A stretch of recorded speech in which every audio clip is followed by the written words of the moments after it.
February 8, 2023 marked a monumentous day. We got quite possibly one of the best Nintendo Directs that we've ever gotten. And there were a ton of games announced, a ton of cool features, and let's just say for the layman, this was overwhelming. But you're in luck because we have curated a top 5 of the biggest announcements from this Nintendo Direct. Now keep in mind, we do have some honorable mentions, one of which being this Deca Police from level 5. This looks absolutely stunning. It just didn't make the cut. Having said that, here are our top 5 announcements from this Nintendo Direct.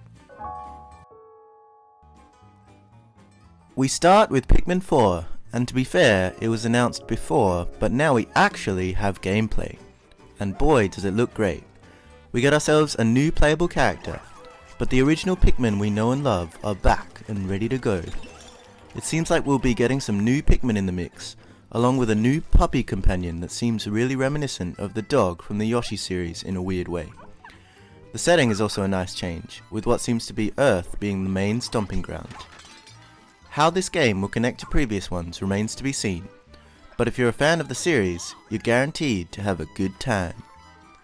There was also a teaser at the end that piqued our interest. Will there be some sort of new night mode gameplay? How much will it change up the formula? We can't say much now, but things are shaping up well and we can't wait to give it a try.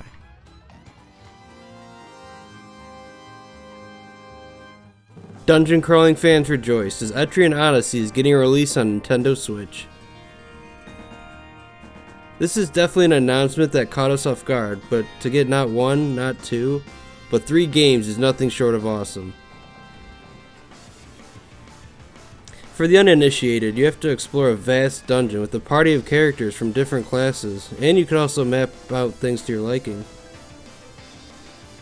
It's also known for its difficulty as well, so if you're into tough as nails RPGs, you found the right place. You can't go wrong with music from Yuzo Koshiro, known for Streets of Rage among many others. It'll be interesting how they adapt the DS touch controls to the Switch, especially since they're used to make maps. You can still use them, assuming this is handheld mode, but how that translates to docked mode remains to be seen. Either way, we get 3 great games, and hopefully Atlus continues this trend with their previous titles too. It was long rumored, but to finally get Game Boy and Game Boy Advance games on the Switch felt so great, especially with the closure of the Wii U and 3DS eShops on the horizon. It was a nice treat, and honestly, we were surprised by it. They didn't pull any punches with titles like Super Mario Land 2 and Link's Awakening on the Game Boy, and Super Mario Advance 4, Zelda Minish Cap, and Mario & Luigi Superstar Saga on Game Boy Advance, just to name some. If they manage to get most of the titles from the other virtual consoles on here, it'll be a success. It also presents an opportunity to finally put a game out like Mother 3 in the West. It's hard to say if Nintendo will do it or not, but the potential is here more than ever, so let's keep our fingers crossed.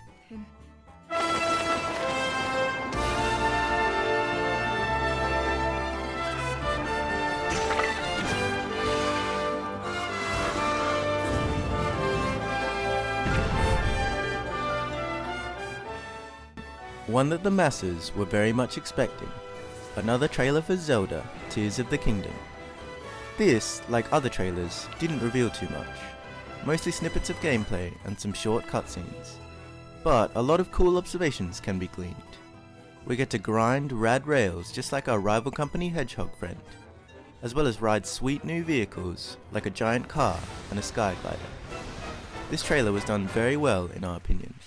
Not showing off too much just helps build the anticipation for the game even more. And it seems that the developers have taken some inspiration from players' crazy ideas in Breath of the Wild with some of these out there elements. All in all, the last announcement didn't disappoint and created even more hype for arguably the most sought after Switch game this year.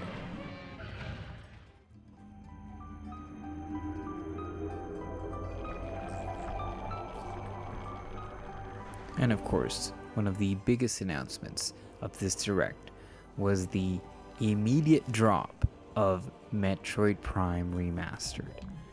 Now, a game that had been long rumored to be in development and almost completed, by different leaks and sources and blah blah blah.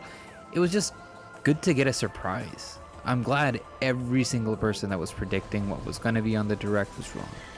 And I'm even more happy to actually have the digital version dropped immediately. You could imagine how panic-induced I was trying to get my Switch and immediately buy this game as soon as the Direct was done. Downloading it and actually getting a physical release on February 22nd is the way to go with these remasters and these surprise announcements. I really can't believe this game is finally out. A game that honestly ranks as one of my top 2 games of all time, next to F-Zero GX. Metroid Prime is a fantastic game. A game that's 21 years old, but from the looks of it, and actually having played several hours into it, it plays better than most modern games. Metroid Prime is a love letter to gaming. It's a love letter to the Metroid series. It is a full realization of a perfect video game, in my humble and honest opinion. And to have one of my favorite games of all time been just shadow dropped like that was quite possibly the biggest announcement. For $40, this game is stunning. It is absolutely worth every penny, and being the #1 announcement on JPX Japan, I urge you, please go check this game out. Buy it digitally, buy it physically. Let Nintendo know with your wallet, with your money, that games like this are appreciated.